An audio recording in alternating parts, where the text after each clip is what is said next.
मैं Nishant Kumar, Indira Gandhi college of IT and management, IGCR computer centre Munger से। आज आपके बीच में जो सिलेबस लेके आए हैं वो एक्सेल फंक्शन फार्मूला के बारे में है। तो पिछले क्लास में हम लोगों ने जाना था 20 टाइप्स के फंक्शंस के बारे में। आज हम लोग कुछ और भी फंक्शंस की बात करेंगे, जैसे डेट एंड टाइम फंक्शन की अगर बात करें तो ये भी एक्सेल में बहुत महत्वपूर्ण होता है, डेट और टाइम फंक्शन। जैसे इसमें एक फंक्शन दिया गया है नाउ, NOW नाउ। इस फंक्शन के माध्यम से आप सिस्टम का करंट डेट और करंट टाइम, ये दोनों चीज़ आप यहाँ से ले सकते हैं। तो किसी भी सेल में जाके आप अगर टाइप करते हैं इक्वल टू NOW नाउ और इंटर बटन प्रेस करते हैं तो आपके सामने जो डेट आएगा वो सिस्टम का जो करंट डेट होगा वो करंट डेट आपके सामने यहाँ पे शो कर देगा। नेक्स्ट बात आती है डे फंक्शन का। डे फंक्शन का काम क्या है कि किसी भी डेट से अगर आपको डे निकालना है बाहर तो उसके लिए हम लोग यूज करते हैं डे फंक्शन का। लिखा भी है to return the day of the date, है ना, किसी भी डेट से डे को बाहर निकालने के लिए। जैसे एज एग्जांपल यहाँ लिखा हुआ है इक्वल टू डे 16 मई 2024। तो इस 16 मई 2024 में से डे को एक्सट्रैक्ट किया गया, बाहर निकाला गया, तो आपका आंसर क्या आएगा 16। उसी तरह से एक फंक्शन है मंथ, और मंथ फंक्शन में आपको जो रेंज देगा वो 1 to 12 रहेगा। जैसे सपोज यहाँ पर लिखा हुआ 16 मई 2024, तो मंथ फंक्शन जो है उसमें से निकाल के आंसर देगा आपको 5, क्योंकि मई जो है वो 5वें पोजीशन पे होता है, 5 मंथ होता है, इसलिए आंसर 5 आया। जैसे इक्वल टू मंथ 6 सितंबर लिखा हुआ है तो आपका जो आंसर होगा वो मंथ 9 होगा। इसी तरह से ईयर नाम का फंक्शन है जिसके माध्यम से हम लोग ईयर को एक्सट्रैक्ट कर सकते हैं। जैसे ईयर के अंदर हमने टुडे नाम का फंक्शन यूज किया, यानी फंक्शन के अंदर फंक्शन का प्रयोग किया गया है। तो टुडे फंक्शन का काम है सिस्टम का करंट डेट जानना, और ईयर फंक्शन क्या करेगा, उस डेट में से ईयर को एक्सट्रैक्ट करके बाहर निकाल देगा, जैसे 2024। या फिर आप एग्जांपल में देख सकते हैं ईयर 2024 5 और 16 दिया हुआ है, तो इसमें से ईयर को एक्सट्रैक्ट कर रहा है 2024। तो डेट टाइम, और इसमें जो हम बात कर रहे हैं मंथ का, डेट का या फिर ईयर का, ये बहुत ही वैल्यूबल है। कभी कभी इसकी जरूरत हम लोग को पड़ता है कहाँ, जब हम लोग कोई अटेंडेंस शीट जब बना रहे होते हैं तो वहाँ पर हम लोग को एक्सट्रैक्ट करके उसमें से डे निकालना पड़ता है, मंथ निकालना पड़ता है और ईयर निकालना पड़ता है। उस जगह पर आप इस फंक्शन का प्रयोग कर सकते हैं।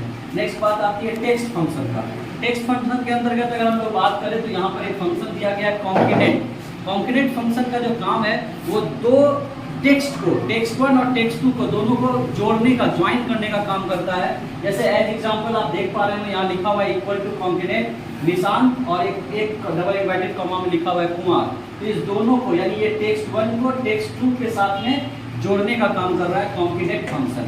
उसी तरह से टेक्स्ट फंक्शन में एक फंक्शन होता है जिसको हम लोग बोलते हैं लेन फंक्शन, जिसका मेन काम है किसी भी टेक्स्ट स्ट्रिंग का कैरेक्टर बताना कि टोटल नंबर ऑफ कैरेक्टर उस टेक्स्ट स्ट्रिंग में कितना है। जैसे आप देख पा रहे हैं यहाँ पर है दिया हुआ टू लेन और इसमें वैल्यू डाला हुआ है निशान NISHANT। तो आप देखिए टोटल नंबर ऑफ कैरेक्टर की अगर बात करें तो इस पूरे वर्ड में टोटल कैरेक्टर जो है 7। इस तरह से इंटीजर में ये रिटर्न करेगा आपको वैल्यू। नेक्स्ट है एक फंक्शन लेफ्ट नाम का फंक्शन, ये भी बहुत इंपॉर्टेंट है कि बहुत जगहों पर हम लोग को एक्सट्रैक्ट करके बाहर निकालना होता है। आप देखते हो कि बहुत जगह पासवर्ड प्रोटेक्शन में कैरेक्टर में से, स्ट्रिंग में से जो है लेफ्ट साइड से 4 कैरेक्टर, 2 कैरेक्टर, 5 कैरेक्टर को एक्सट्रैक्ट करके उस तरह से पासवर्ड जनरेट किया जाता है। तो ऐसे जगहों पर लेफ्ट नाम का फंक्शन का हम लोग प्रयोग करेंगे। लेफ्ट के अंदर जो भी आपने आर्गुमेंट डाला है और जितना कैरेक्टर आपको बाहर निकालना है तो आप यहाँ पर वैल्यू डालेंगे और उसका नंबर ऑफ कैरेक्टर डालेंगे। जैसे एग्जाम्पल के रूप में यहाँ निशांत और कैरेक्टर जो डाला गया वो 5 डाला गया है, तो इसका जो रिजल्ट आ रहा है वो NISHA, यानी निशांत में से ये 5 कैरेक्टर को ये बाहर कर दिया। उसी तरह से राइट फंक्शन है जो लेफ्ट की तरह ही काम करता है, यानी राइट मोस्ट कैरेक्टर को अगर आपको बाहर निकालना है तो ऐसे जगह पर आप यूज करेंगे राइट। जैसे निशांत यहाँ लिखा हुआ था आर्गुमेंट में और 3 कैरेक्टर को बाहर निकलने की बात कर रहा, तो लास्ट का जो ये 3 कैरेक्टर है ये इसको बाहर कर दिया। तो ऐसे जगहों पर आप राइट नाम का फंक्शन यूज करेंगे। एक फंक्शन है अपर, किसी भी lower case character, lower case करने का मतलब है स्मॉल लेटर में अगर कोई कैरेक्टर आपका टेक्स्ट लिखा हुआ है उसे अपर केस में करना चाहते हैं तो ऐसे जगहों पे अपर नाम का फंक्शन यूज करें और इसके माध्यम से आप जो भी आप वैल्यू डालेंगे वो आपको रिजल्ट रिटर्न के रूप में अपर केस में, यानी कैपिटल लेटर में वो आपको रिटर्न करेगा। इसी के जस्ट अपोजिट एक फंक्शन होता है लोअर, जो अपर केस कैरेक्टर को लोअर केस में कन्वर्ट करता है, यानी अगर कोई भी लोअर कैपिटल में आपका कंटेंट लिखा हुआ है तो ये रिटर्न करेगा आपको लोअर केस में रिटर्न करेगा।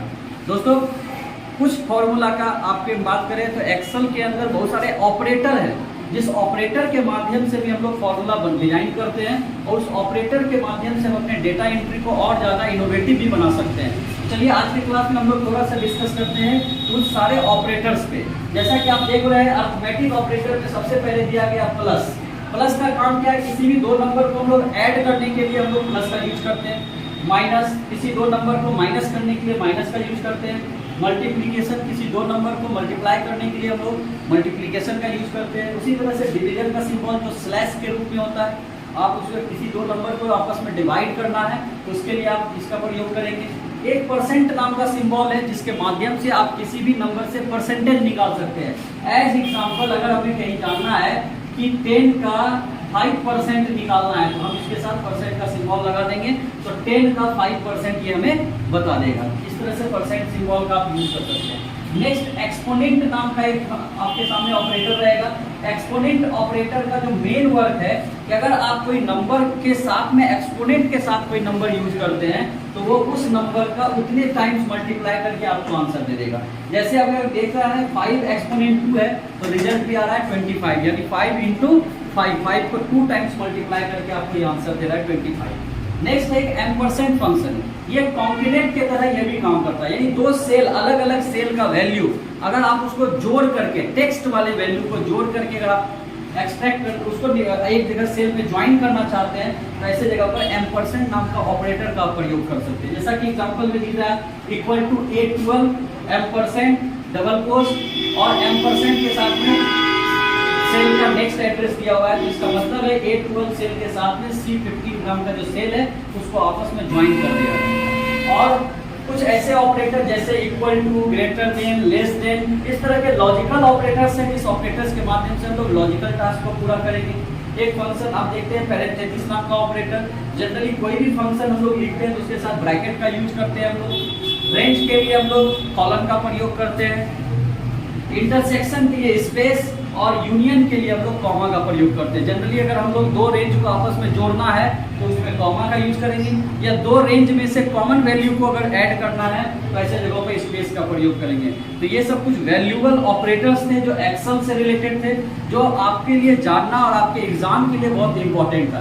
तो चलिए दोस्तों, आज के इस पूरे डे 5 हमारा जो एक्सेल का डे 5 का क्लास था, इस डे 5 की क्लास के दरमियान में आपको हमने कुछ 10 फंक्शंस के बारे में बताया जो डेट और टाइम फंक्शन था और टेक्स्ट फंक्शन के रूप में था, और कुछ इंपॉर्टेंट जो ऑपरेटर्स जो हम लोग कहीं ना कहीं फॉर्मूला में यूज करते हैं उस ऑपरेटर्स के बारे में जाने। आई होप सो कि आप लोग को ये वीडियो पूरा अच्छा लगा होगा और इस वीडियो से आपने बहुत कुछ सीखा भी होगा। इसी के साथ ढेर सारी शुभकामनाएं, जीवन में आप आगे बढ़े और इस चैनल को सब्सक्राइब करें, कमेंट करें, लाइक करें और इसको लोगों तक पहुँचाएं। बहुत बहुत धन्यवाद। Thank you and have a nice day.